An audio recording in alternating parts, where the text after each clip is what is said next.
Hola, yo soy Sebastián Fernández y voy a presentar mi reflexión silogística final. Bueno, el objetivo de esta reflexión final es poder conocer qué virtudes, qué habilidades y qué hábitos tengo ahorita mismo y poder aplicar los temas vistos en clase de claves de la felicidad para el florecimiento humano, poder tomar todos los temas, las corrientes filosóficas y algunos autores que vimos para poder aplicarlo a mis virtudes y a mis habilidades para poder generar mejores hábitos que me puedan llegar a una frecuencia de felicidad. Bueno, como primer paso tenemos la identificación emocional, que su redacción es en tres preguntas, que es ¿qué puedo saber? ¿Qué debo saber? ¿Y qué me cabe esperar? En la parte de qué puedo saber, bueno, puedo saber qué, ¿cómo es esto? ¿Qué hábitos estoy teniendo ahorita mismo? ¿Cuáles son mis virtudes más fuertes y las más débiles? También puedo saber todos los métodos y las corrientes filosóficas que vimos en clase, como fue, por ejemplo, el tema de las energías, que en este caso fue con el libro de Anatomía del Espíritu. Puedo saber diferentes tipos de lenguajes del amor, cómo afectan estos a nuestra percepción sobre la felicidad. Puedo saber la diferencia entre felicidad y alegría, ya que una es momentánea y la otra es una serie, una rutina, una serie de hábitos que me ayudan a aumentar mi felicidad. También puedo saber qué herramientas puedo utilizar, como lo es la inteligencia emocional, que fue visto en la clase con la autora, la doctora Elsa Ponset, que nos explica cómo la inteligencia emocional puede afectar nuestras emociones, que estas están relacionadas con las acciones que tomamos y pues nuestras acciones están relacionadas con la felicidad que percibimos y que tenemos a cabo. Bueno, ¿en qué debo saber? Debo saber cuáles son mis fallas en mis hábitos, en mis virtudes. Debo saber qué situaciones complicadas o qué obstáculos estoy teniendo últimamente en mi vida para saber qué tipo de enfoque le puedo dar a esta reflexión. También debo saber cómo se usan las herramientas, ya no solo saber qué tipo de herramientas puedo usar o qué corrientes puedo usar como guía, sino cómo puedo hacerlo, cómo lo puedo implementar en una rutina, en una virtud, en alguna habilidad para poder aumentar mi frecuencia de felicidad. Y ¿qué me cabe esperar? Me cabe esperar que tenga que hacer una reflexión introspectiva. Eso quiere decir que tengo que tomar conciencia de mis hábitos, de mis comportamientos, de mis acciones, de mis virtudes, de mis actitudes también. Y me cabe esperar que no todas ellas me ayuden en algo para mi frecuencia de felicidad, que muchas de ellas también puedan incluso estar reteniendo esta frecuencia o reteniendo como este esfuerzo por querer salir adelante. También me cabe esperar encontrar algunas que ya había hecho bien, encontrar unas que había hecho mal y sobre todo me cabe esperar que deba desaprender y aprender cosas nuevas. Debo desaprender aquellos hábitos, aquellas virtudes o habilidades que no me sirven, que no me hacen ningún bien para aumentar mi frecuencia de felicidad y debo esperar un esfuerzo de mi parte o un proceso difícil con muchos obstáculos para poder salir adelante y poder tener la frecuencia de felicidad que yo deseo, que es bastante alta. Bueno, como segundo paso tenemos la motivación, en donde me voy a basar principalmente en los tres libros que fuimos leyendo en clase, que es La anatomía del espíritu, escrito por Caroline Myss, Los cinco lenguajes del amor, escrito por Gary Chapman, y el libro de la alegría, que fue escrito por el Dalai Lama y Desmond Tutu. Bueno, en el primer libro, La anatomía del espíritu, fuimos viendo los diferentes chakras, en este caso siete, que se conectan en todo el cuerpo y cómo estos nos pueden ayudar a tener un balance de energías entre estos chakras y cómo estos se correlacionan con nuestro cuerpo físico, como por ejemplo, dónde se encuentran en el nivel anatómicamente, qué significa cada uno, para qué sirve cada uno y cómo esta armonía de balance entre estos chakras nos puede ayudar a tener una buena frecuencia de felicidad. En este caso, tenemos el séptimo chakra, que es el que yo considero que me falta un poco, ya que es el conector espiritual. Yo me consideraba hasta hace unos años una persona muy espiritual, muy devota. Sin embargo, últimamente, en los últimos años de mi vida, lo he ido dejando atrás poco a poco. Y bueno, pues un poco sobre cómo funciona este chakra. Es un canal hacia lo divino. Por así decirlo, es un banco en el cual depositamos nuestra energía espiritual a través de la meditación y la oración. Entonces, no es un lugar físico, no es como que pueda ir a depositar mi energía en algún banco o algo así, no, sino más bien es como de nosotros mismos, en lo que creemos y qué tanta fe estamos depositando, qué tanto creemos, por así decirlo, ciegamente en eso que creemos nosotros y ahí lo vamos depositando y lo vamos depositando. Y el fin con el que se hace como este banco, esta alcancía, por así decirlo, de energía espiritual, es para poder nosotros sentirnos plenos, para cuando llegue el momento de pasar a otra vida, no tener ningún remordimiento, no tener ningún pendiente, ningún caso inconcluso, no haber tenido las típicas de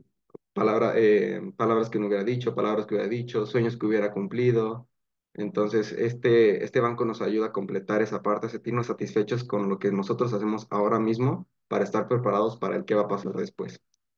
Nos ayuda a inspirarnos a vivir en el momento presente para poder, pues sí, vivir el día con día, disfrutar de las pequeñas acciones de cada día para ir haciendo este banco. Y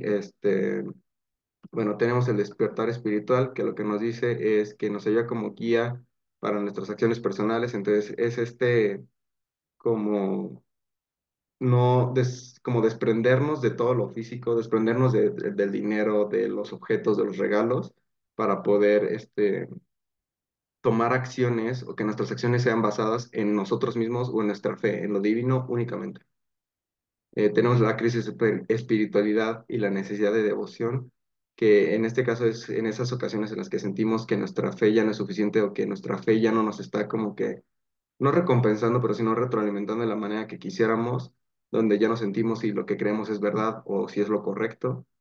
Y habla sobre cómo la ausencia de sentido y como la ausencia de finalidad, como el no tener bien definido cuál es mi fin en esta vida puede generar como esta crisis. Sin embargo, lo que podemos ver en estos casos es simplemente tomarnos una pausa de nuestra vida diaria, ya sea del trabajo, de la escuela, y poder desconectarnos un rato como de toda esta parte de la vida, pues de la vida diaria, y poder hacer una reflexión, poder hacer una introspección con nosotros, definir en qué tenemos fe. Y esto nos puede ayudar mucho ya que se nos presenta como ejemplo un caso en el que alguien llamado Per descubrió que estaba enfermo. Tomó hábitos de lectura espiritual, le puso, como dije, pausa a su vida, hizo una introspección, se fue a una cabaña, tomó un retiro, por decirlo, espiritual, y al regresar se sentía más real en la vida, sentía que lo que hacía ya tenía un significado, ya era con un propósito, y que al llegar, pues su sistema inmunológico se fortaleció demasiado, y la enfermedad que antes tenía, pues fue mejorando poco a poco hasta el punto en el que ya no detectaban esa enfermedad. Entonces, como esta fe, esta devoción ciega que podemos llegar a tener, nos ayuda también físicamente en el tema de la salud. Tenemos la parte de resistir de la noche oscura, que básicamente es cuando tenemos como esta pérdida de fe, nosotros podemos mantenernos firmes y traspasar a algo más que tal vez antes no considerábamos, como el ejemplo que fue aquí, que fue de un sacerdote que estaba en la religión, tuvo una crisis de fe, sintió que ya no era, que su fe ya no era la correcta, sintió que su fe, que su devoción no lo traicionó, lo abandonó. Pero él se mantuvo firme en su principal fe, que era ayudar a los demás, porque es para lo que se inscribió, ¿no? Ayudar a los demás, ser una guía. Y después de un rato de reflexión, él consideró que ese abandono que sintió fue una prueba final para saber si su fe era verdadera y si su devoción era lo demasiado fuerte como para seguir teniendo esa fe de querer ayudar a los demás, aunque ya no perteneciera a ninguna institución religiosa.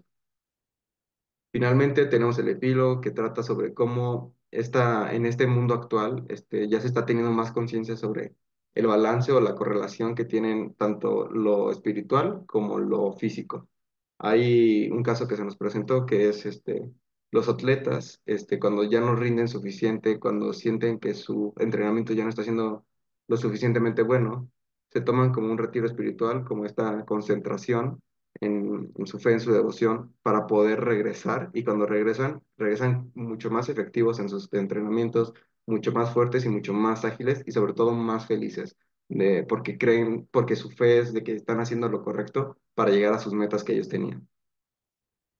Después tenemos el libro de los 5 lenguajes del amor,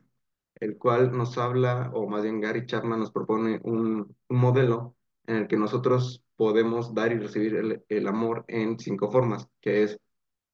contacto físico, tiempo de calidad, actos de servicio, palabras de afirmación y regalos. Esos son como 5 maneras en las que podemos separar cómo damos el amor. Y considero que aquí es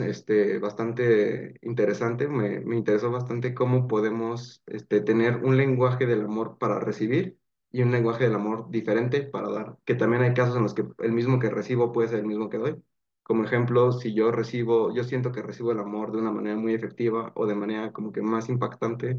el contacto físico, entonces puede ser un abrazo, puede ser un beso, puede ser un apretón de manos, entonces yo recibo como ese contacto físico y siento que me están dando amor. Entonces, sin embargo, cuando yo quiero dar o cuando yo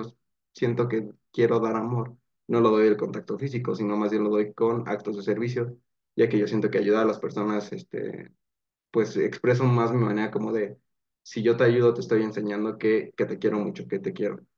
Entonces, nos expresa cómo podemos nosotros, a través de la escucha activa, de escuchar a las demás personas de manera consciente, de realmente sí hacerles casos,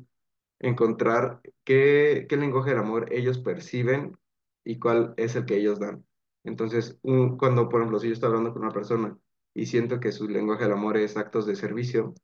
cuando yo lo ayudo, le estoy aumentando su frecuencia de felicidad y estoy aumentando al mismo tiempo mi frecuencia de felicidad porque yo siento que estoy ayudando a alguien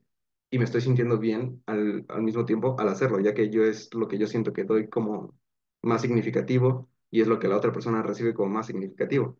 Entonces, el darnos cuenta de las personas que queremos o de las personas que amamos, cómo reciben este amor de nuestra parte y cómo nosotros lo recibimos de su parte, es muy interesante ya que se pueden lograr varias cosas con la felicidad y la alegría. Finalmente tenemos el libro de la alegría, en el cual también se me hizo bastante interesante, ya que de lo primero que dice el libro no es una fórmula mágica que casualmente si tú sigues esta serie de pasos vas a lograr ser feliz, no, sino más bien habla como de qué obstáculos podemos ir encontrando en el camino que se oponen a la felicidad y qué tipo de hábitos o comportamientos que podemos implementar en nuestra rutina diaria nos pueden ayudar a tener una felicidad, ya que comenta que la alegría no es lo mismo felicidad, ya que la alegría es algo momentáneo, es algo temporal, no es para siempre, eso nos lo puede dar un estímulo como un regalo, como un, un, un aumento en el trabajo o que te suban de puesto en el trabajo, que hayas logrado hacer un buen proyecto en la escuela, esos son momentáneos. Sin embargo, la felicidad viene de nosotros mismos y de cómo percibimos la vida ante nosotros, ya que si nosotros tenemos una actitud negativa o pesimista ante la vida, pues no todo el rato vamos a estar angustiados, todo el rato vamos a estar preocupados o desesperados, y eso no nos ayuda a tener una frecuencia de felicidad. Entonces, trata más sobre qué herramientas puedes utilizar para cambiar como que esa mentalidad y tu actitud de vida para poder recibir todo de manera positiva y sentir que todo eso te está ayudando a aumentar tu frecuencia de felicidad. Un poquito sobre el libro habla con temas como el egoísmo, de que el egoísmo en nosotros nos angustia a nosotros mismos, ya que siempre estamos pensando en nosotros y en qué va a pasar con nosotros y si hicimos algo bien, si hicimos algo mal. Y entonces siempre vamos a estar angustiados por nosotros mismos. Sin embargo, al ser un poco más altruistas con nuestras conexiones humanas, tal vez pudo haber sido que no hicimos algo nosotros bien, sin embargo nos sentimos bien porque a mi amigo le pasó esto o a mi mamá le dieron esta buena noticia, entonces ya no nos angustiamos por lo que no nos pasó a nosotros o por lo que nos pasó a nosotros y nos empezamos a sentir un poco más felices sobre lo que le pasó a los que me importan, a mis conexiones humanas. También habla un poco este, pues sí, sobre el altruismo, cómo esto nos ayuda, sobre las conexiones humanas que son las más importantes y habla también sobre la angustia del futuro y del pasado, ya que si nos angustiamos mucho por lo que vamos a estar viviendo en el futuro, no está pasando, nos estamos imaginando cosas que pueden o no pasar. Y si nos estamos angustiando por lo que pasamos antes en el pasado, pues nos estamos angustiando por algo que ya no podemos modificar y por algo que tampoco vale la pena modificar. Y que más bien aprendamos de lo que nos pasó, hagamos algo en el presente para que en el futuro tengamos una frecuencia de felicidad más alta y podamos salir adelante. Finalmente tenemos la parte de la implementación con un plan de acción que se hizo basándonos en los tres libros vistos y en algunos otros temas de las clases. Se hizo un plan de acción para poder tener una rutina que me ayude a aumentar mi frecuencia de felicidad. Entonces, primeramente en el tema de salud voy a monitorear un poco más mi dieta, ya que yo considero personalmente que mi dieta no es mala, pero tampoco es la mejor. Entonces, si yo empiezo a cuidar un poco más mi dieta, me voy a sentir mucho mejor de salud, voy a tener un sistema inmunológico más alto, me voy a sentir más energético y esto me puede ayudar a despreocuparme de muchas cosas, ya que ya no me voy a tener que preocupar mucho por si me voy a enfermar o no, porque siento que voy a estar con un buen sistema inmunológico. Voy a sentir que lo que estoy haciendo ahorita para cuidarme va a tener un impacto en el futuro donde ya no voy a tener tantas enfermedades, ya no voy a tener tantos problemas de salud. Y también en el tema espiritual, voy a empezar una rutina espiritual que no va a ser de una semana de, ay, ahora sí voy a empezar a meditar, ay, ahora sí voy a empezar a hacer mindfulness, no, sino más bien se trata como de buscar de nuevo esta fe ciega que yo tenía antes, y tal vez no retomar la misma, pero sino retomar lo que sí me servía para buscar tal vez una nueva o mantener la que tengo ahorita pero viéndolo desde otra perspectiva, desde una perspectiva que, donde puedo decir yo, con lo que estoy haciendo día con día en el presente, me siento lo suficientemente preparado por si llega algún día, poder pasar a otra vida sin tener remordimientos, sin tener preocupaciones, sin tener pendientes o temas inconclusos. Finalmente, en la parte económica, voy a estar ahorrando semana con semana o mes con mes 500 pesos de los cuales la mitad se va a dedicar a poder salir con mis amigos para poder descubrir un poco más sobre qué les gusta, sobre cómo reciben ellos el amor. Entonces, si algún día quieren salir a hacer algún hobby que ellos hacen o si yo quiero compartir un hobby que ellos hacen, pueda tener como esa facilidad de poder hacerlo para poder entenderlos y saber qué tipo de lenguaje del amor ellos reciben y que como que profundizar un poco más en esas conexiones que tengo día con día, que son familiares, amigos, compañeros de trabajo, perdón, compañeros de escuela, compañeros de clase. Y siento que esta parte económica me puede ayudar tanto a mí a despreocuparme un poco más sobre qué va a pasar en el futuro por estar ahorrando y me puede ayudar a conectar mucho con mis amigos y a profundizar un poco más en estas situaciones, en estas conexiones humanas.